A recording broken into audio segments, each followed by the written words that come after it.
Salve, muito boa noite. O Frente a Frente de novo aqui no ar, falando de política. Na semana que vem, o Congresso Nacional começa o ano legislativo, uma solenidade, e será lida a mensagem presidencial com as prioridades para o ano no Congresso Nacional. Olha, o governo traçou ali 15 prioridades, projetos, entre eles os projetos de reforma da Previdência e tributária. Mas o presidente da Câmara, deputado Rodrigo Maia, disse que o Congresso tem as suas próprias prioridades. E o presidente Jair Bolsonaro deu aquele ar de que não tolera erros no governo.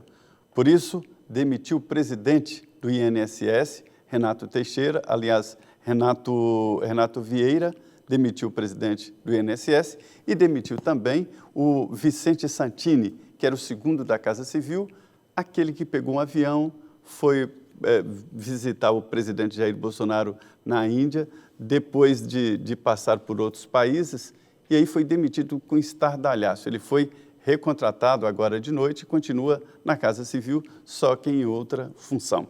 Nós vamos falar de política porque política mexe no seu dia a dia, define a sua vida. E hoje aqui, para essa conversa, o senador Isalci Lucas, que é do PSDB daqui do Distrito Federal. Senador, obrigado por ter vindo aqui abrir esse ano do Frente a Frente. Boa noite, eu que agradeço, a oportunidade e vamos aqui trocar umas ideias boas aí para 2020. Isso, o papo vai ser bom aqui com o senador Isalci Lucas.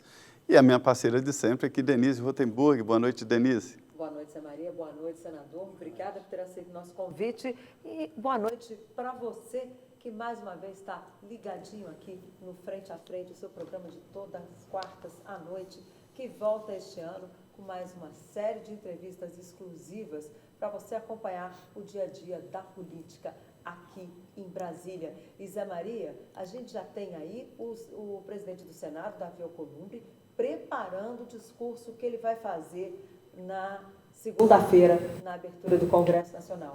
Davi Alcolumbre vai defender a independência do Poder Legislativo, onde está o nosso senador Isalci Lucas, que está hoje à noite aqui conosco. Ele está no seu primeiro mandato de senador, já foi 3 vezes deputado federal, foi deputado distrital, secretário de Ciência e Tecnologia aqui do Distrito Federal, no governo de Joaquim Roriz e depois também no governo de José Roberto Arruda.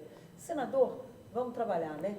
Como é que o senhor vê aí essa independência que Davi Alcolumbre vai colocar? Até ele tem dito aí que é mais até para os colegas do que para o governo, porque o presidente Jair Bolsonaro jamais fez questão de ali interferir diretamente no legislativo, né?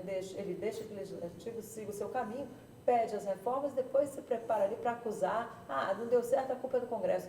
Como é que vai ser essa relação daqui para frente e o que o Congresso vai acolher dessas prioridades do presidente? Olha, são muitos projetos, Nós encaminharam para o Congresso 3 PECs, que são PECs robustas e que merecem um debate profundo, e acho difícil, inclusive, aprovar na íntegra aquilo que chegou, principalmente o Pacto Federativo. Porque o Pacto Federativo ele precede, ou você vota concomitante, a reforma tributária. Normalmente você tem que definir primeiro as responsabilidades, quem é que vai ficar com o papel da educação infantil, ensino fundamental, médio, na área de saúde, quem é que vai fazer? Como as pessoas não moram na União e nem moram no Estado, elas moram no município, há uma tendência hoje, realmente, municipalista, de você descentralizar. Então, com isso, você tem que fazer uma reformulação completa, porque hoje está tudo centralizado, por isso que o governo colocou mas isso está descartado. Menos Brasília e mais Brasil, que eu acho que está equivocado. Está descartado, não acredito na possibilidade de votação de uma reforma profunda assim, não. Não é fácil, Eu diria, inclusive, que a reforma tributária ela é muito mais difícil de ser aprovada do que a reforma previdenciária. Mas, pelo menos, a consciência da importância de votar existe. Acho que o Congresso está aí o exemplo da reforma previdenciária. As pessoas imaginavam que nunca seria votado, Tanto é que o próprio presidente, em todas as reformas encaminhadas para o Congresso, ele votou contra todas. E, coincidentemente, no governo dele a gente consegue aprovar. Por quê?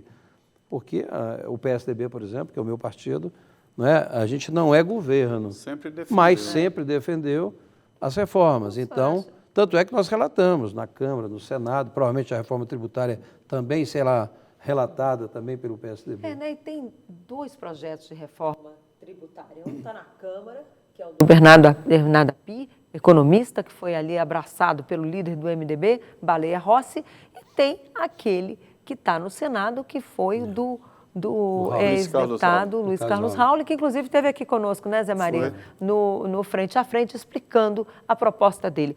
Qual das 2 que o senhor acha que vai vingar e o governo ainda vai mandar uma terceira? Pois é, olha Qual só. é, na sua avaliação, o senhor que é inteirado aí nesse assunto? Eu, inclusive, nem mais saí chance? de recesso. Né? Saí de recesso, fiquei no Congresso o tempo todo, e uma das preocupações que eu tive foi essa questão da reforma tributária, porque eu sou contador, sou auditor, e sempre fui, de certa forma, eu nunca me aprofundei na reforma do imposto único.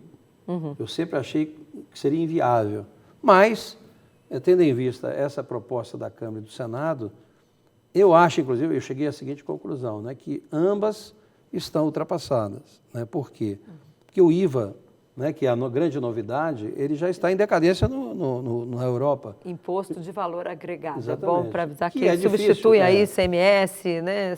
Substitui alguns impostos, mas ele Junta, cria, né, um imposto do valor agregado. Quer dizer, a cada etapa da produção, você tributa. Né, e acho que não existe mais a situação hoje com a tecnologia moderna, não é, com os meios hoje de financeiros, né, eu acho que a tendência é porque foi muito mal colocado pelo governo. Quando o Paulo Guedes falou do imposto sobre movimentação financeira, sobre o imposto sobre pagamento, ele colocou e as pessoas entenderam que seria mais um imposto.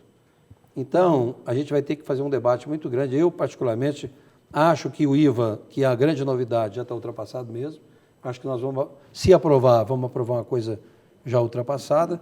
A gente vai ter que debater um pouco essa questão da movimentação financeira. Agora, não é mais um imposto, tem que ser substituição de imposto. O senhor tocou num ponto muito importante. O senhor é contador, auditor, e sabe que é uma profissão que está sendo ameaçada, né? Pode ser substituída por um aplicativo. As transações comerciais, já me disseram que no futuro próximo, as crianças de hoje se lembrarão de dinheiro em papel como nós lembramos do telefone a disco, ou seja, não vai existir. Então, é pertinente, sim, essa ideia de taxar a movimentação financeira eletrônica. E acabar, inclusive, com nota fiscal, que é outro problema. É que o pessoal tomou uma raiva desse CPMF. Mas foi muito mal vendido, né? Eu acho que é um tributo que, na prática, o controle é total. Né? Não tem jeito. O período que ficou CPMF Movimentou. não teve evasão, não teve sonegação, porque não tem jeito. Agora, nós sabemos, e eu como contador sei, a gente acompanha isso, né? O mercado informal é muito grande no Brasil. Né? Exatamente por isso, porque os caras não pedem nota fiscal, né? Quem presta serviço, e o Brasil hoje, grande parte da arrecadação é em cima de serviço. Né? Agora ele vem como uma substituição, né? De imposto, se for para vir. Porque da outra vez ele veio como um imposto a mais. Adicional, exatamente. Né? Não se acabou com nenhum. Quando foi lançado, deu a entender, foi vendido assim como se fosse mais um. Isso você tem que começar a discussão assim, olha, nós vamos acabar com isso. Por exemplo, uma das coisas que nós temos que acabar imediatamente é a questão da oneração da folha. A folha de pagamento hoje tem um encargo muito alto, que é 20%. No caso da empresa, e mais o desconto do empregado. Então, você acaba incentivando o mercado informal. Quando você tira realmente essa taxação, esse tributo, que chama de contribuição, mas na prática é imposto, né? Porque não é espontâneo, contribuir é como se fosse espontâneo. No Brasil, foi criado isso para não distribuir com os estados e municípios, porque os impostos obrigatoriamente têm que ir para o estado e município. Já a contribuição não, só fica com a União. Então, eles foram criando um monte de contribuição para não dividir com os estados e municípios. Mas agora vai ter que dividir, né? Se sair essa reforma. Com certeza. Agora, eu acho que agora a gente vai ter que discutir, eu mesmo li muito esse mês, e acho que a gente vai ter um debate grande com relação ao imposto único, que não é único. O senhor se apaixonou pelo... É interessante que o Marco Sintra, ele defendia, ele tem um livro... Eu tive debate lá com eles já, eu tive com ele umas 3 vezes esse mês. E ele era um forte defensor e saiu do governo por conta disso. A impressão que eu tenho é que o senhor gostou da ideia. Não, eu tinha uma discriminação com ele. Primeiro, para os contadores é ruim, né? Eu como contador... É o imposto para o contador, certinho. Quanto mais complexo, quanto mais difícil... E o IVA, essa reforma que está aí, é complexa. Mas a nota fiscal eletrônica facilita. Não, facilita a nota, mas o controle do IVA, o que incide sobre o valor agregado, isso aí tem que ter uma série de controle que onera, é burocrático, onera, né? O contador é maravilhoso. Agora, você disse que a gente pode substituir o contador pelo aplicativo. Não é bem assim. Na prática, o contador ele tem que se dedicar à análise das informações, né, para a tomada de decisão. Infelizmente, o que grande parte dos contadores fazem hoje, e por causa dos empresários principalmente, né, que vê a contabilidade como uma obrigação fiscal e não como um instrumento gerencial. É igual ao advogado. Você pega agora, a IBM, tem um software da IBM agora chamado Dr. Watson. Se você dá o problema para ele te dá a peça pronta em 5 minutos e com 100% de chance de aprovação, porque tem jurisprudência, tem tudo lá. Então, você só assina. Então, quer dizer, a tendência é acabar com o advogado. Mas, entendeu? Então, que é da área de ciência e tecnologia, porque todas as profissões estão mudando, né? O senhor se referiu aí ao advogado, veio mesmo para a medicina também, contador, nós jornalistas também, né? A nossa já mudou muito. Você vê o jornal impresso? O que é possível? Como é que gera empregos? Primeiro, com educação, né? A gente está vendo aí essa confusão até entre SISU, Enem, enfim. O Ministério ainda não se encontrou nesse primeiro ano do governo Jair Bolsonaro.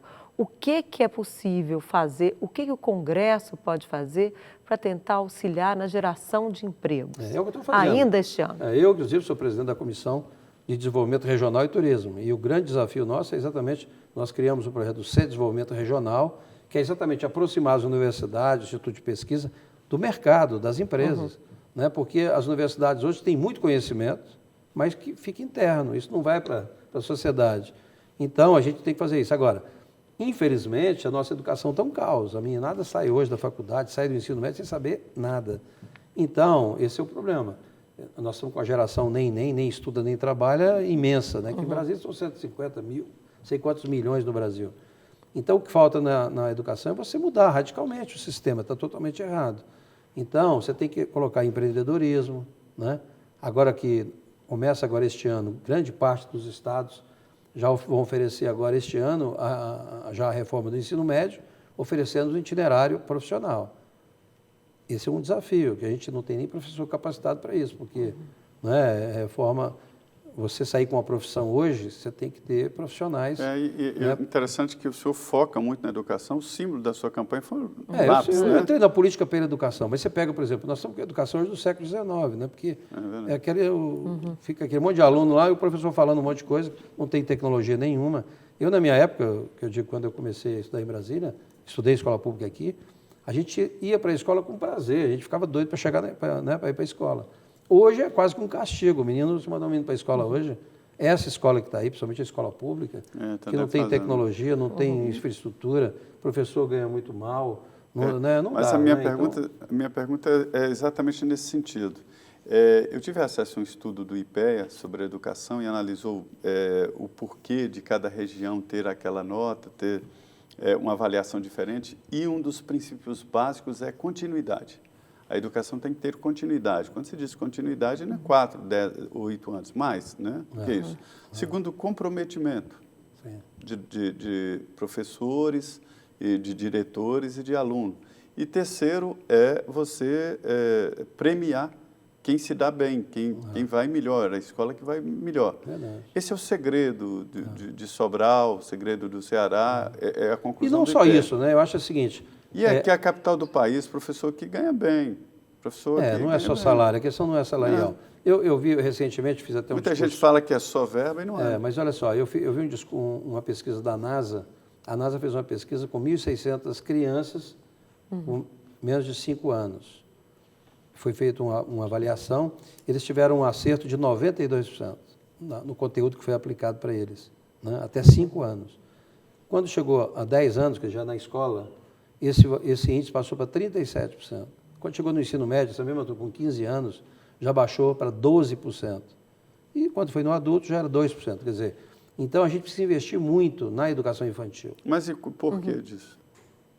Porque a capacidade de aprender, não é, nessa fase inicial é muito maior.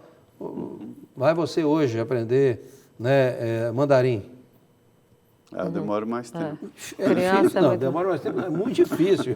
Agora, pega uma criança para você ver Vai de sair 2, falando 3 de Raul anos, e olha lá. com 2, 3 anos, ela aprende assim numa rapidez que você nem imagina. Então, O Piaget fala em janelas, né? Que cada época da vida tem uma janela. E no Brasil, realmente, infelizmente, tem isso, né? Hoje, a exigência de alfabetização é 8 anos.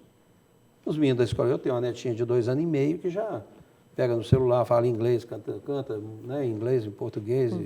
Então, você tem que explorar a criança já na educação infantil. Eu acho assim, o adulto, você tem que tentar né, passar ali e tal, mas a solução passa pela educação infantil, passa pela tecnologia, passa pelo empreendedorismo, que realmente eu vi agora um curso de empreendedorismo, ensino médio, em Belo Horizonte, do Sebrae, uma experiência do Sebrae. Então, é técnico de administração. Ele sai, num ano só, ele sai da escola como empreendedor. Primeiro, ele sabe administrar a vida dele, né, o empreendimento dele. Depois, ele entra naquilo que ele quer, mas tendo essa noção de administração. Né? Ok. Bom, nós vamos para o nosso primeiro intervalo. Hoje, eu e José Maria Trindade recebemos o senador Isalci Lucas, do PSDB do Distrito Federal. Voltamos em 2 minutos.